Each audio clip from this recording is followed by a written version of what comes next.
ওর বাবার কাজ আটকে আটকে যাচ্ছে না, ওইটা দেখুন। নাও জল খাও আর যাও, না তুমি নিজের দোকানে যাও না। আর ওর বাবার কি কি কাজ আটকে আছে না, ওইটা তুমি করো।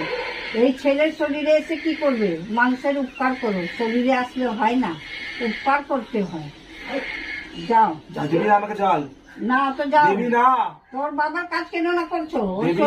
ওর শরীরে আছে, ওর বাবার কাজ না আমাকে জল। তোর বাবার কাজ কেন না করছো? দিবি না আমাকে জল। ভর এসে গেছে। দিবি না আমাকে জল। কেন না ওই ছেলে কেন আসলো? আজকে বিপদে পড়েছে তো ওকে আমি নিয়ে আসছি। নিয়ে এসছো, তোর বাবার কাজ তো করবে। সব করবো আমি, তো করো। সব করবো আমি। কি চাচ্ছ? তোর ওপর আমার কিসের ভরসা? তুই কি করবি তাহলে যদি আমি সব করে দে? তো তুমি তো মা। চুপ কর। যে আমি মাকে পুজো, ওই মা তো তুমি আছো। হ্যাঁ আমি তো আমার মানুষ, তোর ওপর অনেক ভরসা। আমি তো মানুষ আছি।